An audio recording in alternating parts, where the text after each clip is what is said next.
Hello everyone, स्वागत है आप सभी का। देखो, फर्स्ट क्वेश्चन है हमारा, निम्नलिखित में से किस महाद्वीप में जनसंख्या वृद्धि सर्वाधिक है। अब देखो, आपके दिमाग में यहाँ पे आंसर आया होगा एशिया, पर यहाँ पे आप थोड़ा सा इस चीज़ को समझना। इन्होंने पूछा है कि जो पॉपुलेशन बढ़ रही है उसकी रेट सबसे ज़्यादा कहाँ पे है। ये नहीं पूछ रहे कि सबसे ज़्यादा जनसंख्या कहाँ पे है। अगर आपसे पूछे सबसे ज़्यादा जनसंख्या कहाँ पे है तो उसका आंसर होगा एशिया। पर यहाँ पे पूछ रहे हैं कि जो जनसंख्या बढ़ रही है, यानी कि आदमी जहाँ पे ज़्यादा पैदा हो रहे हैं, तो वो है अफ्रीका। तो अफ्रीका ऐसा महाद्वीप है जहाँ पे ग्रोथ रेट ज़्यादा है जनसंख्या के फिलहाल। ठीक है, तो फर्स्ट का ऑप्शन होगा हमारा अफ्रीका। देखो, इसमें चार ऑप्शन दिए थे। पहला है अफ्रीका, एशिया, दक्षिण अमेरिका और उत्तर अमेरिका। तो अमेरिका में तो कम है जनसंख्या, सीधी सी बात है, तो अमेरिका वाले ऑप्शन तो हमारे वैसे ही हट गए। उत्तर अमेरिका में और भी कम है, वो हट गया। दक्षिण अमेरिका में भी कम है, उत्तर अमेरिका से ज़्यादा है, पर इसीलिए दोनों ऑप्शन हट गए। उसके बाद दो बचे हमारे, एशिया और अफ्रीका। यहाँ पे जनसंख्या ज़्यादा है। अगर आपसे पूछे टोटल जनसंख्या ज़्यादा कहाँ पे है, तो वो तो आप सभी को पता है, चाइना में है दुनिया की सबसे ज़्यादा जनसंख्या। उसके बाद हमारे भारत में है, तो दोनों ही एशिया के देश हैं। तो एशिया महाद्वीप में सबसे ज़्यादा जनसंख्या है। पर इस क्वेश्चन में पूछा था कि जनसंख्या वृद्धि कहाँ पे है, यानी उसकी जो रेट है बढ़ने की, ग्रोथ रेट, वो कहाँ पे है। तो बच्चे सबसे ज़्यादा पैदा इस टाइम पे अफ्रीका महाद्वीप में हो रहे हैं, और उनकी बर्थ रेट जो है, उनकी जनसंख्या बढ़ने की जो ग्रोथ है वो बहुत ज़्यादा है। तो इसीलिए इसका आंसर होगा अफ्रीका। तो यहाँ से आपके दो क्वेश्चन कवर हो गए। अगर पूछे सबसे ज़्यादा जनसंख्या कहाँ है तो आंसर होगा एशिया। अगर इस तरीके से पूछे कि जनसंख्या की वृद्धि सर्वाधिक कहाँ पे है, यानी उसकी ग्रोथ रेट कहाँ पे है सबसे ज़्यादा, तो इसका आंसर होगा अफ्रीका। अब देखो सेकंड क्वेश्चन, निम्नलिखित में से कौन सा एक विरल जनसंख्या वाला क्षेत्र नहीं है। विरल का मतलब होता है जहाँ पे कम जनसंख्या हो। तो ये कह रहे हैं, हमें सिंपली ये बताना है कहाँ पे जनसंख्या ज़्यादा है इनमें से। पहला है अटाकामा, देखो यहाँ पे जनसंख्या बहुत कम है। दूसरा है हमारा भूमध्य रेखीय प्रदेश, यानी अर्थ के जो बिल्कुल बीच वाला पार्ट है, वहाँ पे जो देश पड़ते हैं वहाँ पे भी जनसंख्या कम है। उसके बाद है दक्षिण पूर्वी एशिया, और फोर्थ है हमारा ध्रुवीय प्रदेश। अब देखो, ध्रुवीय में तो सबसे कम है, वहाँ पे रहता कौन है, नॉर्थ पोल और साउथ पोल है ध्रुव हमारे, वहाँ पे तो बर्फ जमी रहती है। तो फोर्थ ऑप्शन हमारा हट गया, अटाकामा हट गया, सेकंड हट गया, तो कौन सा बचा, दक्षिणी पूर्वी एशिया। ये ऐसी जगह है जहाँ पे जनसंख्या ज़्यादा है। अब कौन सा एरिया है ये, अब भारत जो है, भारत के साइड में जो म्यांमार, इंडोनेशिया, मलेशिया, ये देश जो पड़ते हैं, ये सारे दक्षिण पूर्वी एशियाई देश हैं, क्योंकि ये एशिया के दक्षिण में और पूर्व में पड़ते हैं। देखो, एशिया महाद्वीप है पूरा, उसके दक्षिण में भारत पड़ता है, और ये भारत के भी ईस्ट वाली साइड में, यानी पूर्व वाली साइड में है। ठीक है, तो इन देशों में जनसंख्या अच्छी खासी है, तो यहाँ पे कम जनसंख्या नहीं है, तो इसीलिए इसका ऑप्शन होगा थर्ड वाला। ठीक है, एशिया महाद्वीप में कम जनसंख्या नहीं है, यहाँ पे बहुत ज़्यादा जनसंख्या है। अब देखो आप नेक्स्ट क्वेश्चन, निम्नलिखित में से कौन सा प्रतिकर्ष कारक नहीं है। देखो, मैंने आपको दो बताए थे, अपकर्ष और प्रतिकर्ष, पुल फैक्टर और पुश फैक्टर। ये प्रतिकर्ष का मतलब होता है पुश फैक्टर, यानी ऐसी चीज़ जब आप मजबूरी में यहाँ से जाओ तो आपको ये बताना कि कौन सी चीज़ मजबूरी नहीं है। पहला जल अभाव, अगर मान लो सूखा एरिया, वहाँ पे पानी ना हो, जल अभाव, अभाव मतलब कमी, तो पानी की कमी अगर कहीं पे है तो वो तो प्रतिकर्ष कारक है भाई, पुश फैक्टर है, वो मजबूरी में जाना पड़ेगा एरिया छोड़ के। दूसरा है बेरोजगारी, अब बेरोजगारी होगी तो भी मजबूरी में जाना पड़ेगा। फोर्थ है हमारा महामारी, अगर कोई बीमारी फैल जाए तो भी मजबूरी में छोड़ के जाना पड़ेगा। तो फर्स्ट, सेकंड और फोर्थ तीनों के तीनों प्रतिकर्ष कारक हैं। अब थर्ड जो था वो है चिकित्सा और शैक्षणिक सुविधाएं। अब अच्छे से आप पढ़ने जा रहे हो कहीं पे, ठीक है, ऑक्सफोर्ड यूनिवर्सिटी में पढ़ने जा रहा है कोई इंडिया से, तो उसका वो प्रतिकर्ष कारक नहीं है, वो तो अच्छे लाइफस्टाइल के लिए जा रहा है वहाँ पे। ठीक है, तो ज़्यादा अच्छी मेडिकल फैसिलिटीज़ के लिए, अच्छी एजुकेशनल फैसिलिटीज़ के लिए अगर कोई जाता है तो वो क्या है, अपकर्ष कारण है वो। ठीक है, वो पुश फैक्टर नहीं है, वो पुल फैक्टर है। तो यहाँ पे पूछा था कि पुश फैक्टर कौन सा नहीं है, तो थर्ड वाला नहीं है। अगर हम अच्छी सिर्फ पढ़ाई लिखाई के लिए जा रहे हैं कहीं किसी एरिया को छोड़ के, तो वो हमारा प्रतिकर्ष कारक नहीं है। अब देखो नेक्स्ट क्वेश्चन, निम्नलिखित में से कौन सा एक तथ्य नहीं है। फर्स्ट है, विगत 500 वर्षों में मानव जनसंख्या 10 गुना से अधिक बढ़ी है। इसमें बताना कि कौन सा फैक्ट सही नहीं है। दूसरा है हमारा, विश्व जनसंख्या में प्रतिवर्ष 8 करोड़ लोग जुड़ जाते हैं। तीसरा है हमारा, 5 अरब से 6 अरब तक बढ़ने में जनसंख्या को 100 वर्ष लगे। फोर्थ है हमारा, जनांकीय संक्रमण की प्रथम अवस्था में जनसंख्या वृद्धि उच्च होती है। देखो, इसमें जो फर्स्ट था कि 500 सालों में जो मानव की जनसंख्या है वो 10 गुना से ज़्यादा बढ़ी है, ये बात ठीक है बिल्कुल। और दूसरा है हमारा कि 8 करोड़ लोग हर साल जुड़ जाते हैं, ये बात भी बिल्कुल ठीक है, तो जनसंख्या बहुत बड़े लेवल पे बढ़ रही है। अब अगला है 5 अरब से 6 अरब तक बढ़ने में जनसंख्या को 100 वर्ष लगे, ये बात गलत है। बहुत जल्दी बढ़ी थी, कुछ ही सालों में बढ़ गई थी हमारी जनसंख्या 5 से 6 अरब, तो 100 साल नहीं लगे, इसीलिए जो थर्ड पॉइंट है हमारा वो गलत है इसमें। अब देखो नेक्स्ट क्वेश्चन आ गया हमारा, भी ये शॉर्ट क्वेश्चन आ गए हमारे, पहले एमसीक्यू टाइप थे। फर्स्ट क्वेश्चन है, जनसंख्या के वितरण को प्रभावित करने वाले 3 भौगोलिक कारकों का उल्लेख कीजिए। यानी कि जो जनसंख्या अलग अलग एरिया में बटी हुई है, कहीं पर लोग कम है, कहीं पे ज़्यादा है, उसका रीज़न बताना है हमें। देखो फर्स्ट है हमारा जल की उपलब्धता, यानी जहाँ पे पानी जिस हिसाब का होगा उस हिसाब से वहाँ पे जनसंख्या भी होगी। नदी घाटियों विश्व में सबसे सघन बसे हुए क्षेत्र हैं, तो जल की उपलब्धता जहाँ पे होगी, यानी जहाँ पे नदी होगी, झीलें होंगी, वहाँ पे ज़्यादा लोग रहते हैं। तो जल की उपलब्धता में लिखा हुआ है कि जहाँ पर नदियाँ ज़्यादा हैं वहाँ पर जनसंख्या भी ज़्यादा है। सेकंड पॉइंट, भू आकृति, यानी जमीन की शेप, भू मतलब जमीन, आकृति मतलब उसकी शेप। तो जमीन देखो, कहीं पर पहाड़ होते हैं, कहीं पर पठार होते हैं, कहीं पर प्लेन होता है, तो सबसे ज़्यादा जनसंख्या प्लेन एरिया में होती है, पहाड़ों में कम जनसंख्या होती है। तो देखो पर्वत तथा पठार विरल जनसंख्या वाले प्रदेश हैं, ठीक है, पर्वत भी और पठार भी दोनों, विरल मतलब कम जनसंख्या, तो कम जनसंख्या होती है यहाँ पे। परंतु मैदानों में जनसंख्या घनत्व अधिक है, पर जो प्लेन एरिया है, मैदान है, वहाँ पे जनसंख्या ज़्यादा है। तीसरा पॉइंट है हमारा जलवायु। अब जैसा क्लाइमेट होगा, मान लो कहीं पे बर्फ़ पड़ती है, कहीं पे गर्मी ज़्यादा पड़ती है, तो वहाँ पे तो जनसंख्या कम होनी ही है। तो देख लो अब, मरुस्थल यानी कि डेजर्ट तथा शीत ध्रुवीय प्रदेश यानी कि बिल्कुल ठंडे प्रदेश, शीत का मतलब ठंडा, ध्रुवीय मतलब जो पोल वाला एरिया है अर्थ का, विरल जनसंख्या के प्रदेश है, यानी वहाँ पे कम जनसंख्या है। परंतु शीतोष्ण प्रदेश घने बसे हुए प्रदेश है, ठीक है, जहाँ पे कम ठंड है, वो एरिया बहुत अच्छे से डेवलप है, वहाँ पे जनसंख्या ज़्यादा है, ठीक है। तो आपको सिंपली इसमें ये बताना था कि जनसंख्या को प्रभावित करने वाले कौन से कारक हैं। मैंने आपको जब चैप्टर पढ़ाया था तो मैंने सारी चीज़ें पढ़ा रखी हैं आपको, ठीक है, बहुत अच्छे से बहुत सारी बातें बता रखी हैं। तो अगर कोई बच्चा बिना चैप्टर की वीडियोस देखे क्वेश्चन आंसर्स की वीडियो देख रहा है तो वो ज़रूर चैप्टर को देख ले, क्योंकि मैंने वहाँ पे आपको सारे कंसेप्ट समझाए हैं। अगर आपने वो वीडियोस देखी हैं तो आप इनके आंसर खुद ही कर दोगे।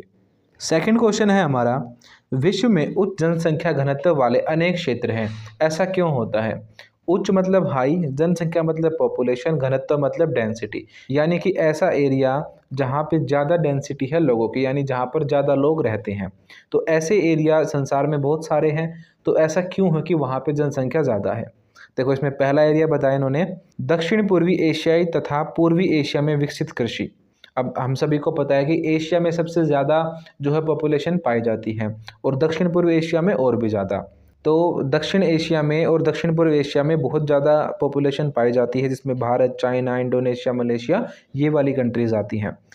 तो इसमें देखो क्या रीज़न है उनके, वो लिखे हुए हैं इसमें। अब देखो पहले पॉइंट पे लिखा हुआ है, इन क्षेत्रों में अनुकूल जलवायु, अनुकूल मतलब अच्छी जलवायु है, उपजाऊ मृदा यानी कि उपजाऊ मिट्टी है, यहाँ पे फसलें अच्छी पैदा होती हैं, लंबा वर्धक काल यानी कि जो टाइम पीरियड है बारिश वगैरह का वो बहुत ही अच्छा है, अच्छे से यहाँ पे खेती वगैरह होती है, जल सिंचाई सुविधाएं यानी कि यहाँ पे जो है इरिगेशन फैसिलिटीज़ है, पानी अच्छे से मिल जाता है फसलों को देने के लिए, ठीक है। तो ये सारी अच्छी बातें हैं जिसकी वजह से यहाँ पे जनसंख्या ज़्यादा है। दूसरा, यूरोप में भी जनसंख्या ज़्यादा है, पश्चिमी साइड में, वेस्ट वाले यूरोप में, और अमेरिका वाली साइड में जो नॉर्थ और ईस्ट वाली साइड है वहाँ पे जनसंख्या ज़्यादा है। तो इसका रीज़न देखो क्या है, सेकंड पॉइंट देखो, पश्चिमी यूरोप तथा उत्तर पूर्वी संयुक्त राज्य में औद्योगिक विकास। अब यूरोप में और अमेरिका में, संयुक्त राज्य का मतलब है अमेरिका, वहाँ पे क्यों जनसंख्या ज़्यादा है। देखो यहाँ पे जो है औद्योगिक विकास ज़्यादा हुआ है, इसीलिए जनसंख्या ज़्यादा है। इन प्रदेशों में पर्याप्त खनिज भंडार यानी बहुत सारे मिनरल्स पाए जाते हैं, उद्योग यानी इंडस्ट्रीज पाई जाती हैं, औद्योगिकरण यानी कि इंडस्ट्रियलाइजेशन हुआ है, तथा रहन सहन स्तर ऊंचा है, इसीलिए यहाँ पे जनसंख्या है। क्वेश्चन क्या था कि दुनिया के अलग अलग स्थानों पे जनसंख्या ज़्यादा क्यों है। तो देखो एशिया में तो हमने बताया कि अच्छी खेती होती है, अच्छी जलवायु है, मिट्टी अच्छी है, और हमने यूरोप और अमेरिका का बताया है कि वहाँ पे इंडस्ट्रीज़ ज़्यादा हैं, खनिज ज़्यादा है यानी मिनरल्स ज़्यादा हैं, ठीक है, और वहाँ पे लोगों का रहन सहन, लिविंग स्टैंडर्ड अच्छा है, इसीलिए वहाँ पे जनसंख्या ज़्यादा है। अब देखो नेक्स्ट क्वेश्चन, जनसंख्या परिवर्तन के 3 घटक कौन से हैं। जनसंख्या परिवर्तन का मतलब है जो भी जनसंख्या में चेंजेस होते हैं। 3 घटक का मतलब है फैक्टर बताने हैं हमें 3 की कौन कौन से ऐसे फैक्टर हैं जो कि जनसंख्या को प्रभावित करते हैं। सीधी सी बात है, आप सभी को पता है अगर बर्थ रेट जैसी होगी तो वहाँ पे जनसंख्या भी वैसे ही होगी। अगर बच्चे ज़्यादा पैदा हो रहे हैं, जन्म दर ज़्यादा है तो जनसंख्या बढ़ेगी, अगर जन्म दर कम है तो जनसंख्या कम होगी। ठीक। दूसरा मृत्यु दर, दूसरा फैक्टर मृत्यु दर होता है, डेथ रेट होती है। अगर आदमी ज़्यादा मरेंगे तो जनसंख्या कम हो जाएगी, अगर आदमी कम मरेंगे तो जनसंख्या बढ़ जाएगी। तो ये दो तो मेन फैक्टर होते हैं, बर्थ रेट और डेथ रेट। उसके बाद है तीसरा माइग्रेशन यानी प्रवास, एक जगह से दूसरी जगह जाना। तो जब एक जगह से लोग दूसरी जगह पे जाते हैं, माइग्रेट करते हैं, तो उससे भी तो जनसंख्या प्रभावित होती है। यही 3 पॉइंट इसमें लिखे हुए हैं। पहला है जन्म दर, जन्म दर कैसे निकालते हैं, आगे लिखा हुआ है ऐशोदित जन्म दर। ऐशोदित कह लो या नॉर्मल जन्म दर कह लो, एक ही बात है, कोई ज़्यादा नाम में कन्फ्यूज मत होना, जन्म दर ही पूछ रहे हैं। अगर आपसे पूछे कि ऐशोदित जन्म दर कैसे निकाले, तो इसमें आपको सिंपली जन्म दर यानी बर्थ रेट निकालनी ही बतानी है।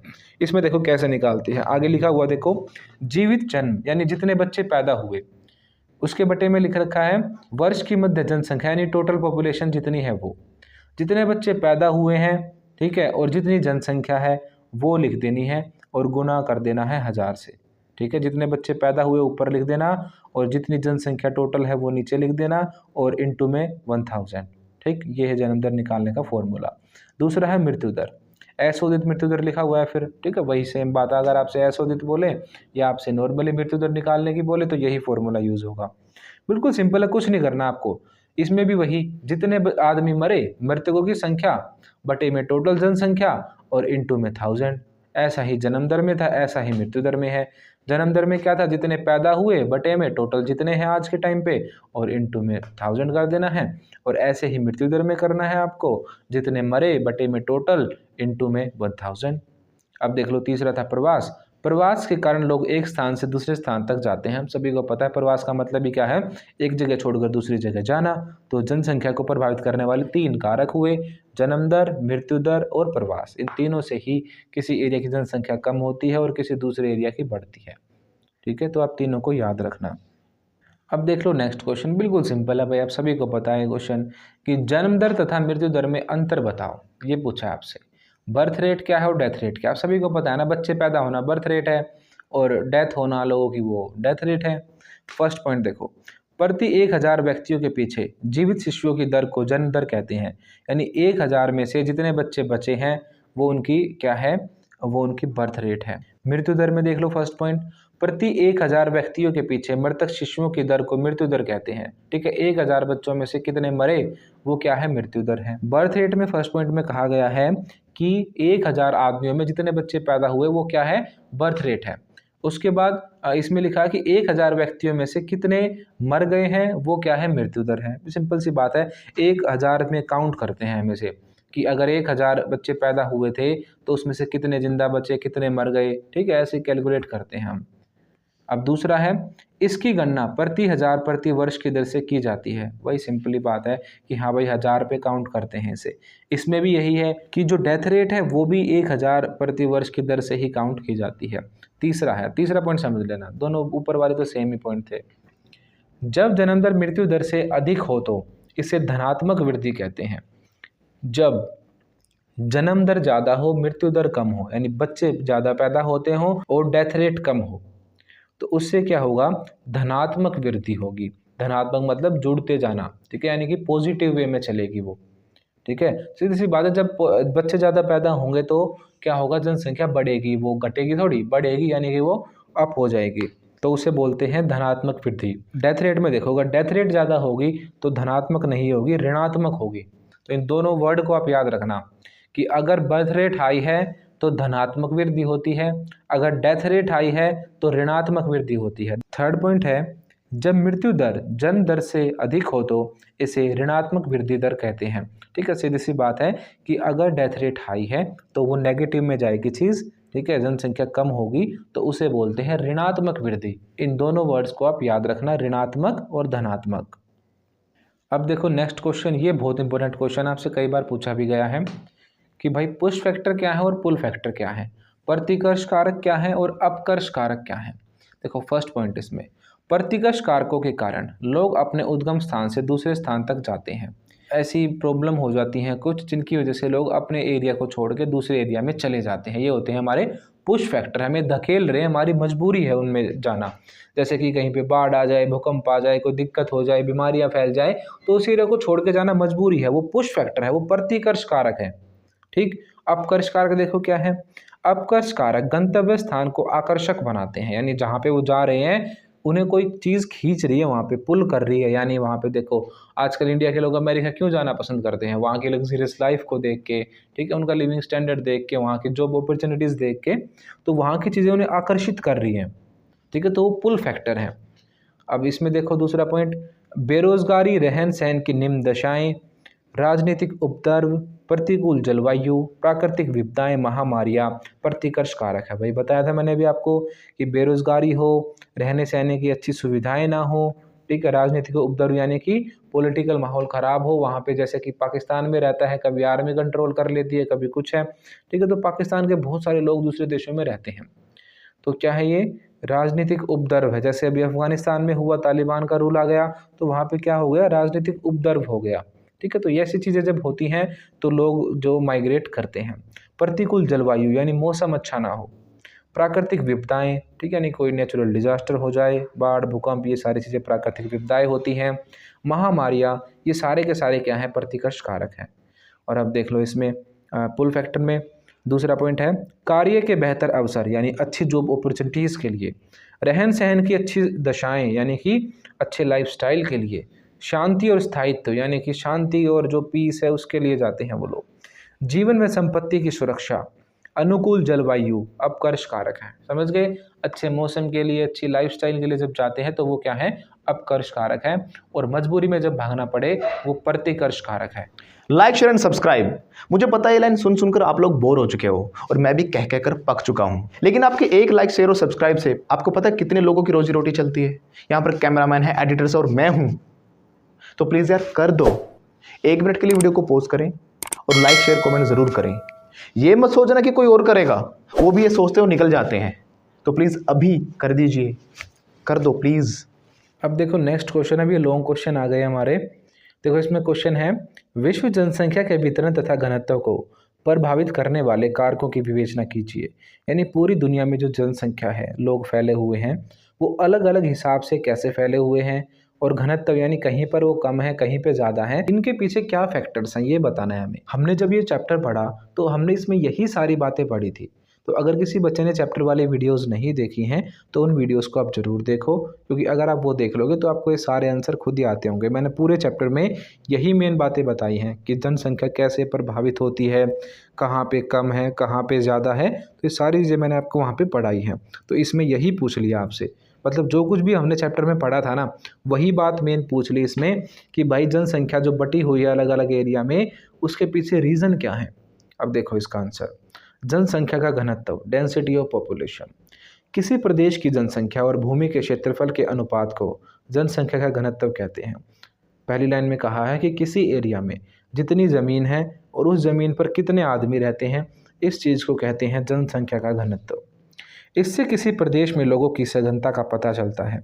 इस पॉपुलेशन डेंसिटी से हमें किसी एरिया में कितने लोग रहते हैं, कितने सघन यानी कि पास पास लोग रहते हैं, इस बात का पता चलता है। यह घनत्व प्रति वर्ग मील या प्रति वर्ग किलोमीटर द्वारा प्रकट किया जाता है। यानी इसे जब हम लिखते हैं या जब हम इसे काउंट करते हैं तो हम इसे 1 किलोमीटर के एरिया में काउंट करते हैं।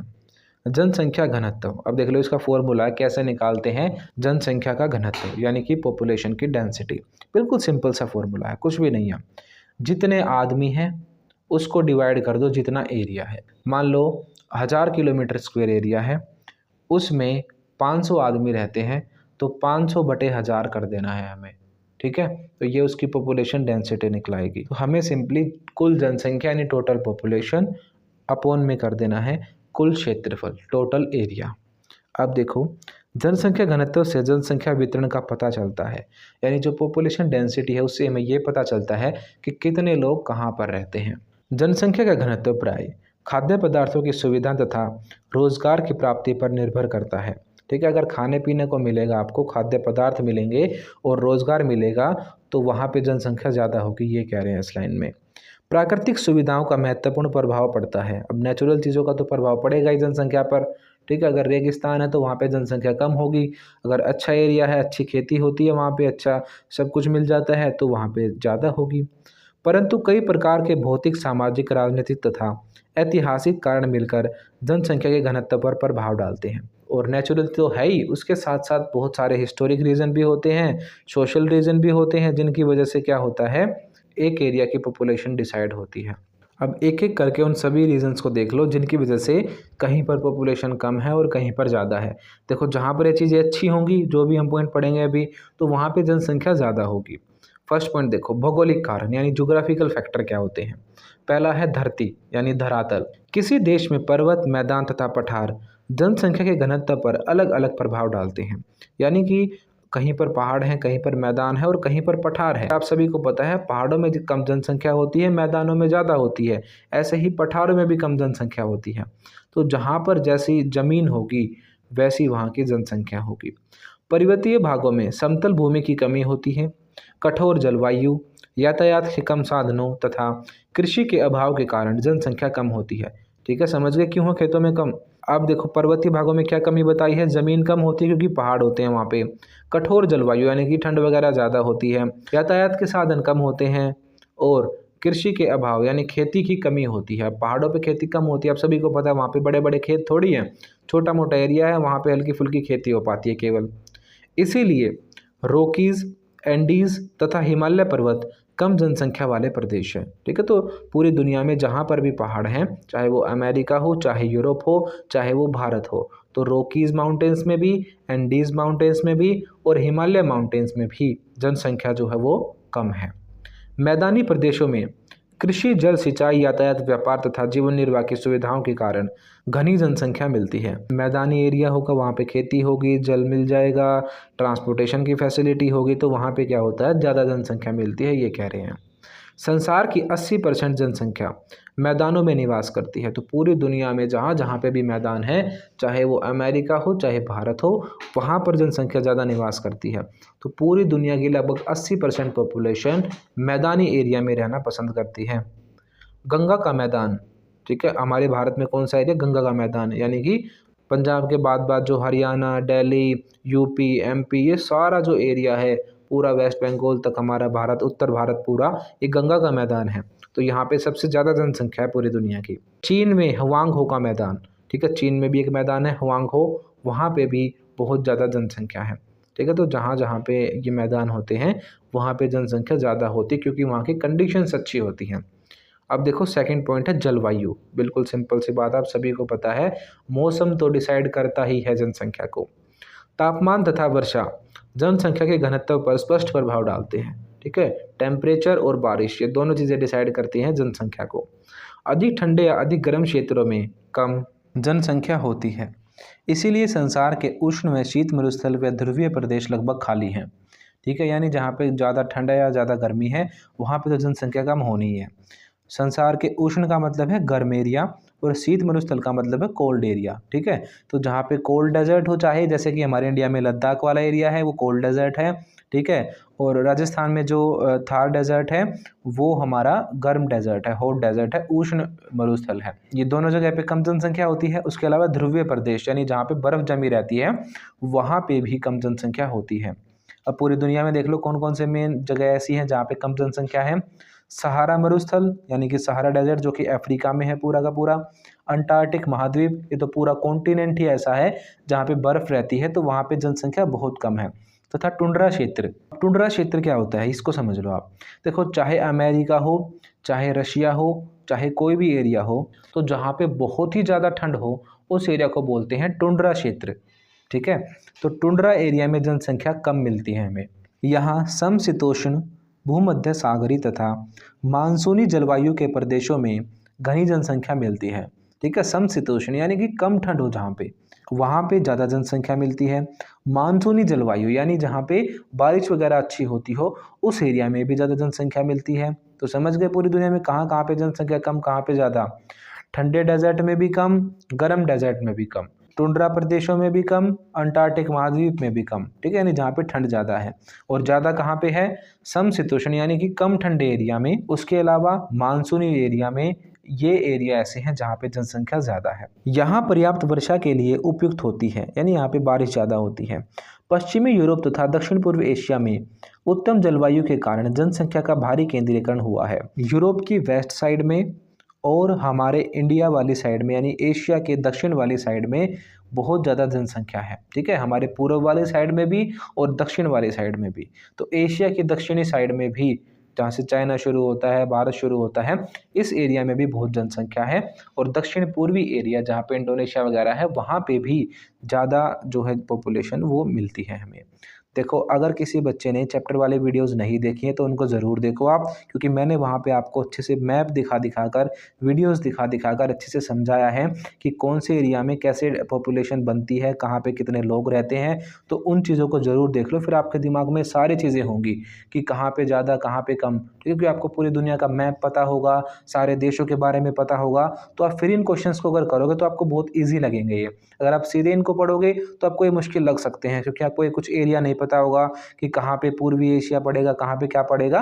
तो आप ज़रूर उन वीडियोस को देख लो, वहाँ से आपकी सारी चीज़ें क्लियर हो जाएंगी। अब देखो इसमें क्या लिखा है कि एशिया वाली साइड में और यूरोप की वेस्ट वाली साइड में ज़्यादा जनसंख्या है। आगे देखो, मध्य अक्षांशों में शीत उष्ण जलवायु के कारण ही संसार की कुल जनसंख्या का 4/5 भाग निवास करता है, ठीक है, यानी जो बीच वाला एरिया है जहाँ पे ना तो ज़्यादा ठंड रहती है ना ज़्यादा गर्मी रहती है, पूरी दुनिया का लगभग 4/5 यानी कि ये मान लो आप बहुत बड़े लेवल पे जनसंख्या रहती है। 5 में से 4 आदमी इसी एरिया में रहते हैं, ये मान लो आप, ठीक है, बाकी एरिया खाली पड़ा है सारा। तो जो मौसम है वो तो बहुत मेन रोल निभाता है कहीं की भी जनसंख्या में। अब देखो थर्ड पॉइंट है हमारा मिट्टी। मिट्टी पे ही सब कुछ डिपेंड है, मिट्टी पे ही आपको रहना है, मिट्टी से ही पैदा हुई चीज़ को आपको खाना है। तो अगर कहीं की मिट्टी ज़्यादा अच्छी है तो वहाँ पे जनसंख्या ज़्यादा होनी है। मिट्टी अगर ख़राब है तो जनसंख्या कम अपने आप ही हो जाएगी। तो देखो, गहरी उपजाऊ मिट्टी में कृषि उत्पादन अधिक होता है, ठीक है, अच्छी फर्टाइल ज़मीन होगी तो खेती ज़्यादा होगी। इन प्रदेशों में अधिक लोगों को भोजन प्राप्त करने की क्षमता है, यानी ये ऐसे एरिया हैं जहाँ पे ज़्यादा लोगों को खाना मिल सकता है। मानसूनी एशिया को नदी घाटियों में कछारी मिट्टी में चावल का अधिक उत्पादन होने के कारण अधिक जनसंख्या मिलती है। मानसूनी एशिया यानी कि जो भारत की ईस्ट वाली साइड है या पूरे एशिया की ईस्ट वाली साइड, इंडोनेशिया वगैरह, इस एरिया में आप देखते हो, हमारे वेस्ट बंगाल में भी आप देखते हो, बिहार वाली साइड भी, यहाँ पे चावल बहुत पैदा होता है। तो यहाँ की जनसंख्या बहुत ज़्यादा है। तो ये कह रहे हैं कि मानसूनी जलवायु होने के कारण चावल की फसल अच्छी होती है और यहाँ पे लोग भी बहुत ज़्यादा हैं। गंगा, सिंधु तथा नील नदियों के उपजाऊ मैदानों में जनसंख्या का अधिक जमाव है, ठीक है, गंगा के मैदान में, सिंधु के मैदान में और नील नदी के मैदान में सारी ज़मीन उपजाऊ है, इसीलिए वहाँ पे जनसंख्या भी ज़्यादा है। तो मिट्टी उपजाऊ होगी तो जनसंख्या अपने आप ही होगी वहाँ पे। लावा मिट्टी के उपजाऊपन के कारण ही जावा द्वीप में इंडोनेशिया की कुल जनसंख्या का 70% भाग मिलता है। यानी जो इंडोनेशिया देश है वहाँ पे जो पुराना लावा है, पुरानी लावा मिट्टी है, वो बहुत उपजाऊ होती है, उसमें बहुत सारे मिनरल्स होते हैं। तो वहाँ पे बहुत अच्छी खेती होती है इंडोनेशिया में, चावल वगैरह बहुत उगाते हैं वो लोग। तो लावा मिट्टी जो निकलती है वहाँ पे, तो उस एरिया में जहाँ पे वो लावा मिट्टी है तो बहुत उपजाऊ है वो, तो वहाँ पे लगभग इंडोनेशिया के 70% लोग रहते हैं, ठीक है। तो जहाँ पे मिट्टी अच्छी होगी वहाँ पर लोग ज़्यादा रहेंगे। देखो ये बातें बिल्कुल सिंपल हैं। आपको इन क्वेश्चंस में क्या करना है, एज इट इज़ लाइन अगर आपको याद नहीं है तो आप क्या करना, सिर्फ एग्जाम्पल्स ज़रूर याद करना और हेडिंग्स याद करना। जो ये पॉइंट लिखे हुए आ रहे हैं 1 2 3, ठीक है, जैसे अभी 4th पॉइंट लिखा हुआ नदियाँ और जल प्राप्ति, तो ऐसे आप हेडिंग बिल्कुल अच्छे से याद कर लेना। अगर आपको हेडिंग याद है और एग्जाम्पल्स याद हैं, फिर आप अपनी लैंग्वेज में बनाकर इनको आराम से लिख सकते हो, ठीक है। एज इट इज़ लिखने की ज़रूरत नहीं है, पर ये जैसे इंडोनेशिया का एग्जाम्पल आया है अभी गंगा का मैदान, सिंधु का मैदान, ये जो एग्जाम्पल्स हैं ये आपको आने चाहिए अच्छे से। इनको अगर आप अपने एग्जाम्स में लिखोगे तभी आपको नंबर मिलेंगे, ठीक है। तो अच्छे से चैप्टर की वीडियोस देखो, उनको समझो, फिर क्वेश्चन आंसर्स की वीडियोस भी देखो, फिर इनकी हेडिंग और एग्जाम्पल्स इनको अच्छे से याद कर लेना बिल्कुल, ठीक है। बार बार वीडियोस को देखो, समझो, ठीक है, और अच्छे से इन सभी चीज़ों को याद कर लो। अब देखो 4th पॉइंट है नदियाँ और जल प्राप्ति, यानी कि जल, जहाँ पे नदी और पानी होगा भाई वहाँ पे तो जनसंख्या बढ़ेगी ही। नदियाँ जल का मुख्य साधन होती हैं, उनका जल पीने, जल सिंचाई, उद्योग धंधों तथा यातायात के लिए प्रयोग किया जाता है, ठीक है। नदियों का जल पीने में भी यूज़ होता है, फैक्ट्रीज़ में भी यूज़ होता है, अपने काम धंधों के लिए भी यूज़ होता है और ट्रांसपोर्टेशन के लिए भी यूज़ होता है। इन सुविधाओं के कारण नदियों के किनारों पर अधिक जनसंख्या मिलती है। इन सारी फैसिलिटीज़ की वजह से ज़्यादा जनसंख्या नदियों के आसपास मिलती है। संसार की प्राचीन सभ्यताओं का जन्म नदी घाटियों में हुआ है। सभी को पता है भाई, जहाँ पे नदी होगी वहीं पर लोग रहेंगे, क्योंकि पानी के बिना आदमी जिंदा नहीं रह सकता। जल ही जीवन है, सिंपल सी बात ये है। तो जल के बिना तो लाइफ है ही नहीं पॉसिबल। तो जहाँ पे नदियाँ होती हैं वहाँ पे जनसंख्या भी ज़्यादा होती है। इसलिए कई प्राचीन शहर जैसे कि कोलकाता, दिल्ली, आगरा, इलाहाबाद नदियों के किनारे ही स्थित हैं। ठीक है, पुराने शहर हैं, इनके नाम आप याद रख लेना, क्योंकि ये बहुत पुराने टाइम से नदियों के किनारे ही बसे हुए हैं। जैसे कोलकाता हुगली नदी के किनारे बसा हुआ है, दिल्ली यमुना नदी के किनारे बसा हुआ है, आगरा भी यमुना नदी, और इलाहाबाद में तो 3 नदियाँ मिलती हैं। ठीक है, तो ये सारे शहर जो हैं वो नदियों के किनारे बसे हुए हैं। मरुस्थल जल के अभाव के कारण विरल जनसंख्या प्रदेश है। विरल का मतलब होता है कम, तो डेजर्ट होता है मरुस्थल। तो मरुस्थल यानी डेजर्ट कम क्यों है वहाँ पे जनसंख्या? क्योंकि वहाँ पे नदी नहीं है। अगर वहाँ पे नदी होगी तो वो डेजर्ट एरिया रहेगा ही नहीं, वहाँ पे उपजाऊ मिट्टी हो जाएगी, पानी पहुँचेगा तो पेड़ पौधे पैदा होंगे। ठीक है, तो मरुस्थल वाले एरिया में कम जनसंख्या इसीलिए है क्योंकि वहाँ पे पानी नहीं है, ये कह रहे हैं। तो आपको एग्जाम्पल्स याद रख लेने हैं, बाकी पॉइंट बिल्कुल ईजी हैं, ये कोई बड़ी बात नहीं है। सभी को पता है जहाँ पे पानी होगा वहीं पे जनसंख्या ज़्यादा होगी।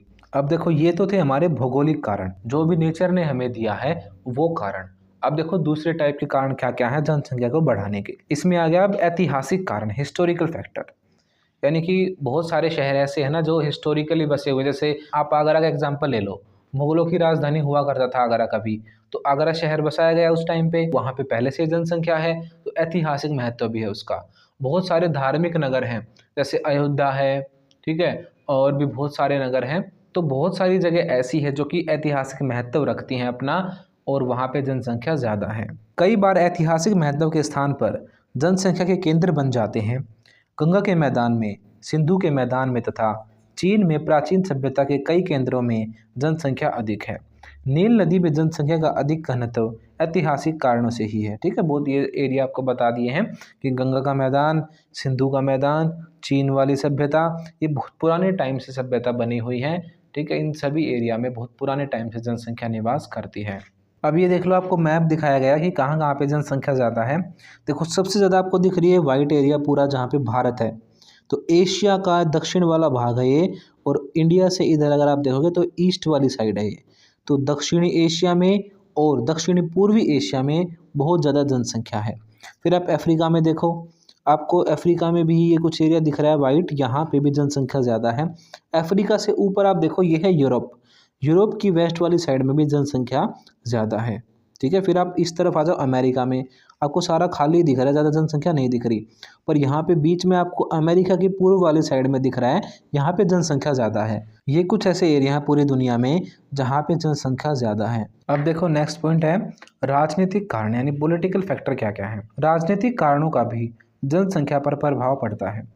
ऑस्ट्रेलिया में सरकार की श्वेत क्रांति के कारण गोरे लोगों के अतिरिक्त किसी जाति के लोग नहीं रह सके, तथा ऑस्ट्रेलिया एक अल्प जनसंख्या वाला महाद्वीप है। ठीक है, एक बार क्या हुआ था, ऑस्ट्रेलियन गवर्नमेंट जो है वो बहुत प्रमोट कर रही थी सिर्फ वाइट लोगों को। तो ऑस्ट्रेलिया में ऐसा हुआ कि वहाँ पे जो और धर्मों के या और जातियों के और देशों के लोग रहते थे, उनको बड़ी प्रॉब्लम हुई। तो बहुत सारे लोग ऑस्ट्रेलिया छोड़ छोड़ कर जाने लगे, और वहाँ पर बहुत कम लोग आए पुराने टाइम पे। तो इसीलिए आज ऑस्ट्रेलिया जो है वहाँ पे कम जनसंख्या है। ठीक है, तो राजनीतिक कारण भी एक मेन फैक्टर होता है किसी एरिया की जनसंख्या को बढ़ने का। मान लो कोई देश आपको आने ही ना दे अपने देश में, तो वहाँ पे जनसंख्या बढ़ेगी कैसे? ठीक है, तो राजनीतिक कारण भी, गवर्नमेंट की जो पॉलिसीज़ होती हैं वो भी मेन भूमिका निभाती हैं कहीं की जनसंख्या को डिसाइड करने में। अब देखो नेक्स्ट है धार्मिक तथा सामाजिक कारण। ठीक है, रिलीजियस और सोशल फैक्टर भी बहुत इंपॉर्टेंट है। सामाजिक रीति रिवाजों तथा धार्मिक विश्वासों का जनसंख्या के वितरण पर बहुत प्रभाव पड़ता है। इस्लाम धर्म में 4 विवाहों की आज्ञा, चीन तथा भारत में बाल विवाह जनसंख्या वृद्धि के कारण है। ठीक है, इस्लाम धर्म में 4 शादियां होती हैं। ठीक है, और चीन और भारत में जो छोटे छोटे बच्चों की शादी हो जाती है, इन वजह से क्या हुआ, जनसंख्या बढ़ी है। ठीक है, तो ये कई धार्मिक और सामाजिक रीज़न है जिनकी वजह से जनसंख्या बढ़ी है।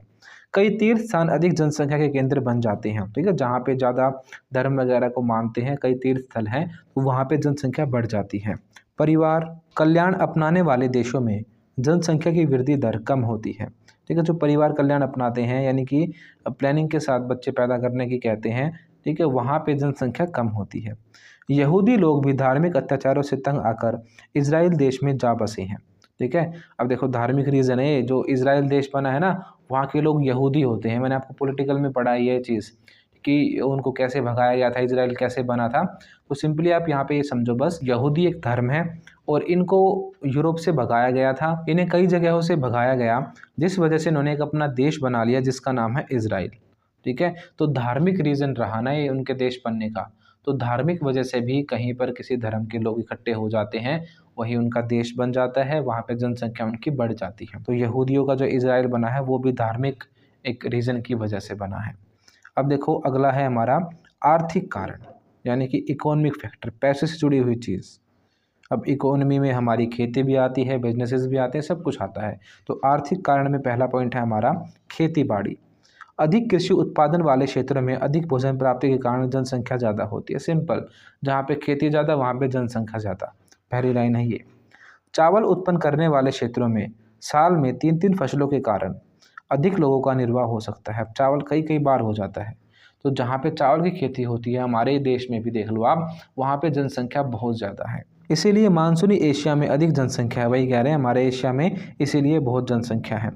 इसकी तुलना में गेहूं की कृषि वाले क्षेत्र में साल में एक फसल के कारण कम जनसंख्या होती है। देखो आप इसका एग्जांपल ले लो, हरियाणा में गेहूं की खेती ज़्यादा होती है और बिहार में जो है बंगाल में जो है वो चावल की खेती ज़्यादा होती है, तो वहाँ पे जनसंख्या और ज़्यादा है हरियाणा से भी। तो हरियाणा में कम जनसंख्या है अगर हम कंपेयर करें हमारे चावल वाले जहाँ पे एरिया है वहाँ से। तो कृषि में उत्तम बीज, कृषि यंत्र, खाद, जल सिंचाई की सुविधाओं के कारण अधिक उत्पादन से कई क्षेत्रों में जनसंख्या बढ़ गई है। ठीक है, जब अच्छे से आपको फैसिलिटीज़ मिले, खाद वगैरह मिले, ठीक है, जल की सिंचाई यानी इरिगेशन फैसिलिटीज़ मिले, तो इन सभी वजहों से बहुत सारी जगहों पे जनसंख्या बढ़ गई है। अब देखो दूसरा पॉइंट, उद्योग। अब जहाँ पे खेती होगी वहाँ पे तो जनसंख्या बढ़ेगी और जहाँ पे इंडस्ट्रीज़ लगेगी वहाँ पे भी जनसंख्या बढ़ेगी। ये हम पढ़ रहे हैं आर्थिक कारण हैं सारे के सारे। औद्योगिक विकास से अधिक लोगों को रोजगार मिलता है। सिंपल सी बात है, इंडस्ट्री लगेंगी तो लोगों को क्या मिलेगा, रोजगार मिलेगा। औद्योगिक नगरों के निकट बहुत सी बस्तियां बस जाती हैं, जहां पर भी इंडस्ट्री सेटअप होंगी वहां पे बहुत सारे लोग रहने लगते हैं तथा जनसंख्या अधिक हो जाती है। यूरोप, जापान में कोब ओसाका प्रदेश के औद्योगिक विकास के कारण ही अधिक जनसंख्या है। तो जापान में जो ओसाका वाला एरिया है वहाँ पे बहुत जनसंख्या इसीलिए है क्योंकि वहाँ पे इंडस्ट्रीज डेवलप हुई हैं। आप इंडिया में भी देख सकते हो, जो गुरुग्राम, नोएडा ये वाला एरिया डेवलप हुआ है, ये इंडस्ट्रीज़ की वजह से डेवलप हुआ है। बहुत सारे एरिया ऐसे हैं भारत में जो कि इंडस्ट्रीज़ की वजह से डेवलप हुए हैं। हमने पूरा चैप्टर ही पढ़ा था इस पे, इस बुक में हम पूरा चैप्टर ही पढ़ेंगे इसके ऊपर ही, इंडस्ट्रीज़ के ऊपर ही, तो आपको पता चलेगा कि कैसे कैसे इंडस्ट्रीज़ की वजह से जनसंख्या बढ़ी है। ठीक है, तो इंडस्ट्रीज जहाँ पे होती हैं वहाँ पे लोगों को काम धंधे मिलते हैं, तो वहाँ पे क्या होती है, जनसंख्या बढ़ जाती है। क्वेश्चन क्या था कि जनसंख्या को प्रभावित कौन से कारक करते हैं, तो ये सारे फैक्टर हैं जिनकी वजह से कहीं पे जनसंख्या ज़्यादा हो जाती है, कहीं पे कम हो जाती है। जहाँ पर ये चीज़ें अच्छी होंगी वहाँ पे जनसंख्या ज़्यादा हो जाएगी, जहाँ पे चीज़ें नहीं होंगी वहाँ पे जनसंख्या कम हो जाएगी। सिंपल सी बात है ये। अब देखो नेक्स्ट पॉइंट, यातायात के साधनों की सुविधा। बिल्कुल सिंपल सी बात है भाई, आने जाने के साधन अगर होंगे कहीं पे तो वहीं पे तो जनसंख्या बढ़ेगी। अब आपको रेगिस्तान के बीच में उतार दे ले जाके, आप आ नहीं सकते, जा नहीं सकते, कुछ नहीं कर सकते, तो क्या होगा, आप वहाँ पे जिंदा रह लोगे, नहीं हो सकता ना ये। आपको किसी पहाड़ पे बैठा दे ले जाके, वहाँ पे कोई ट्रांसपोर्टेशन फैसिलिटी नहीं है, तो वहाँ पे आप कैसे लाइफ जियोगे। तो जहाँ पे यातायात के साधन होते हैं, अच्छा एरिया होता है, वहाँ पे जनसंख्या भी ज़्यादा होती है। यातायात के साधनों की सुविधाओं के कारण उद्योग, कृषि तथा व्यापार का विकास होता है। अब जहाँ पे ट्रांसपोर्टेशन होगा वहाँ पे इंडस्ट्रीज़ बढ़ेंगी, एग्रीकल्चर बढ़ेगा और व्यापार भी बढ़ेगा। साइबेरिया में ट्रांस साइबेरियन रेल मार्ग के विकास के कारण कई नगर बस गए। ट्रेन बनाई गई है रशिया में पूरी, जो कि पूरे रशिया को क्रॉस करके पूरे एशिया से लेकर बिल्कुल यूरोप कॉन्टिनेंट तक जाती है, तो उसे बोलते हैं ट्रांस साइबेरियन रेलवे। जब आप आगे के चैप्टर्स पढ़ोगे उनमें ये सारी चीज़ें आएंगी कि कहाँ पे कौन सा रेल मार्ग है। तो ट्रांस साइबेरियन रेल मार्ग ऐसा है जो कि पूरे रशिया को कवर करता है। रशिया बहुत बड़ा देश है, हमारे भारत से तो बहुत ज़्यादा बड़ा है। तो रशिया को कवर जब ये किया इस ट्रांस साइबेरियन रास्ते ने, तो इस एरिया में जो पहले डेवलप नहीं था, वो गांव, वो एरिया, वो शहर भी डेवलप हो गए, क्योंकि वहाँ पे आने जाने का रास्ता मिल गया लोगों को, ट्रेन आने लगी वहाँ से। तो पर्वतीय भागों में यातायात के साधनों की कमी के कारण कम जनसंख्या होती है। ठीक है, पहाड़ों में क्या होता है, यातायात के साधन नहीं होते तो वहाँ पे जनसंख्या कम होती है। तो ये सारे फैक्टर हैं जिनकी वजह से जनसंख्या कम या ज़्यादा होती है। फोर्थ पॉइंट देखो, नगरीय विकास, यानी अगर शहर बसेंगे तो जनसंख्या तो बढ़ेगी ही। किसी नगर के विकास के कारण उद्योग, व्यापार तथा परिवहन का विकास होता है। ठीक है, अगर नगर बढ़ेगा तो इंडस्ट्रीज बढ़ेंगी, व्यापार बढ़ेगा और ट्रांसपोर्टेशन यानी कि परिवहन बढ़ेगा। शिक्षा, मनोरंजन आदि सुविधाओं के कारण लोग ग्रामों से मेगा नगरों को प्रवास करते हैं। एजुकेशन के लिए, एंटरटेनमेंट के लिए और नई नई फैसिलिटीज़ के लिए लोग क्या करते हैं, बड़े बड़े नगरों में जाते हैं, माइग्रेट करते हैं, प्रवास करते हैं। ठीक है, तो ये सारी कुछ बातें हैं जो कि जनसंख्या को प्रभावित करती हैं। तो इन सभी बातों को आप याद रखना, एग्जाम्पल्स को आप अच्छे से याद रखना, क्योंकि आपको लिखना अपनी लैंग्वेज में ही है, पर एग्जाम्पल्स आपको यही देने हैं। अच्छे से इनको पता होना चाहिए आपको कि किस एरिया में जनसंख्या कम होती है, किस में ज़्यादा होती है। अगर आप ये सारी चीज़ें लिखोगे तो आपके बहुत अच्छे मार्क्स आएंगे। अगर आपको ज्योग्राफी के हैंड रिटन नोट्स पीडीएफ चाहिए तो हमें इस नंबर पर व्हाट्सएप करें। आपको सिंपली इस पर 12th ज्योग्राफी नोट्स लिख के मैसेज सेंड करना है। आपको नोट्स बहुत ही नॉमिनल प्राइजेस पर मिल जाएंगे।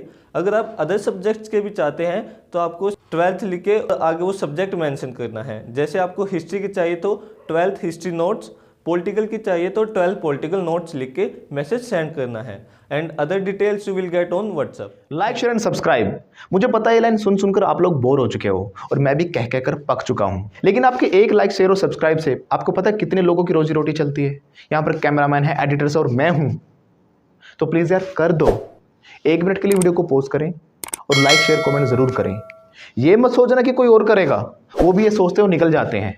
तो प्लीज़ अभी कर दीजिए, कर दो प्लीज़।